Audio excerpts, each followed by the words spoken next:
এক গ্রামে থাকত ছোট্ট একটি ছেলে, নাম তার রাহিম।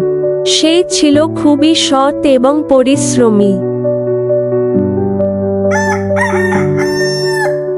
প্রতিদিন সকালে উঠে সে বাবার সাথে খেতে কাজ করতে যেত।